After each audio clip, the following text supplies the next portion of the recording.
Fuzuli, 1483-1556. Fuzuli'nin hayatıyla ilgili bilgiler çok azdır. Asıl adının Mehmed, babasının adının Süleyman olduğu bilinmekle beraber hangi tarihte ve nerede doğduğu hakkında kesin bilgi yoktur. Osmanlı şair tezkirelerinde onun hakkında verilen bilgiler oldukça sınırlıdır. Bunda Fuzuli'nin hayatı boyunca Bağdat ve Kerbela çevresinde yaşaması, İstanbul'a hiç gelememesi, yani biraz gözden ırakta kalması etkili olmuştur.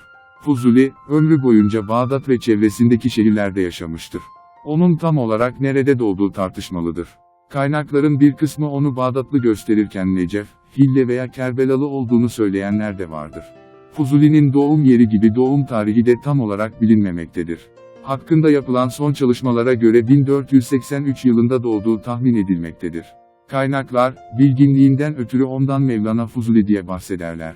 Kendisi de her fırsatta bilgin şairlerden olduğunu ima eder. İlk bilgilerini Hille müftüsü olan babasından edindiği, sonra Rahmetullah adlı bir hocadan ders gördüğü ve hatta hocasının kızına aşık olduğu, şiir yazmaya da bu sebeple başladığı şeklindeki söylentilerin doğruluk derecesi bilinmemektedir. Mevcut bilgilerimize göre ilk kasidesini, 1504 yılında ölen Akkoyunlu Elvend Bey'e sunmuştur. Bu coğrafyada etkili olan Muşaşaylerden Ali bin Muhsin'e de kasideler sunduğu bilinir. 1508 yılında Bağdat, Şah İsmail'in eline geçince Fuzuli, Bengübade adlı küçük mesnevisini ona takdim etmiştir. Ayrıca Şah İsmail'in Bağdat valisi olan İbrahim Han Musullu da kendisine 2 kaside ve bir tercih, bent sunan Fuzuli'yi korumuştur. 1534 yılında Kanuni, Bağdat'ı fethettiğinde Fuzuli bu fethi tebrik amacıyla padişaha uzun bir kaside sunmuştur. Bağdat'ın fethinden ölüm tarihi olan 1556 yılına kadar Fuzuli'nin, ömrünü nerelerde geçirdiği tam olarak bilinmemektedir. Onun bazı şiirlerinde Bağdat'ı övdüğü, orada yaşamayı bir şans olarak gördüğü, bazı şiirlerinde ise Bağdatlılara çattığı ve ömrünün o bölgede geçmesine hayıflandığı görülüyor. Fuzuli, 1556 yılında Bağdat ve çevresini kasıp kavuran büyük veba salgını sırasında muhtemelen Kerbela'da vefat etmiştir. Ölümüne, ebced hesabıyla, geçti Fuzuli sözüyle tarih düşürülmüştür. Kerbela'daki Hazreti Hüseyin türbesinin yanına gömüldüğü sanılmaktadır. Fuzuli'nin edebi kişiliği. Fuzuli hiç şüphesiz 16. yüzyıl Türk edebiyatının en büyük şairidir. Kendisi de kabiliyetinin farkındadır. Şiir hakkında görüşü olan ve konuyla ilgili düşüncelerini paylaşan şairlerdendir. Türkçe ve Farsça divanlarının dibacelerinde şiir sanatı konusundaki görüşlerini ortaya koymuştur. Fuzuli'nin şiirlerini anlamak için onun şiirinin belirgin özelliklerini bilmek gerekir. Fuzuli'nin şiirlerinde okuyucu ile bütünleşen ve onu etkisi altına alan yalın ve içten bir söyleyiş tarzı vardır. Fuzuli'nin eserlerinde Türkçe, insan duygularını en ince ayrıntılarına kadar ifade edebilecek sihirli bir kemana dönüşür. Fuzuli, sözün çağrışım gücüne inanır. Onun için birden fazla anlamı olan kelimeleri bir arada kullanır.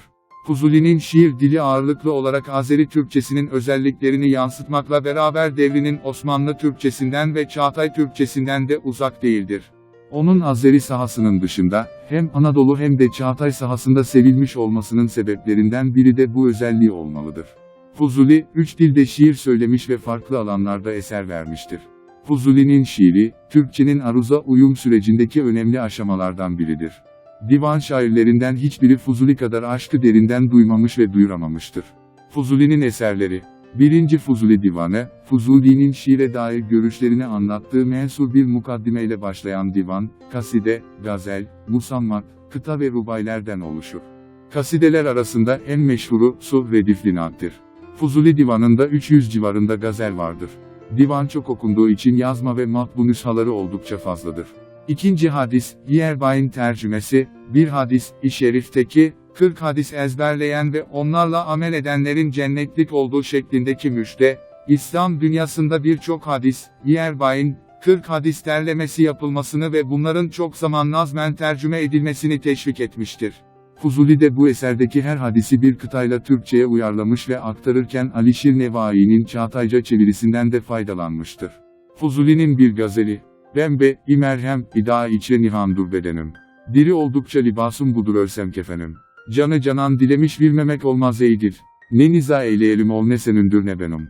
Tasdeler ahum vahişe, ile bun şevkından. Nola zembur evine benzese beytül, hazenim. Tavk-i zencir, icunun daire, devlettir. Ne revakim beni andan çıhara zaflı tenim. Bülbül, igamzedeyem bağ baharum sensin. Deren o kaduruhun goncavu servu semenüm. Edemem terk fuzuli ser, ikuyun yarun. Ne kadar zulüm yeriyse bana hoştur vatanım. Video umarım faydalı olmuştur. Abone olup destekleyebilir ve bizi bu tarz videoların devamı için teşvik etmiş olursunuz.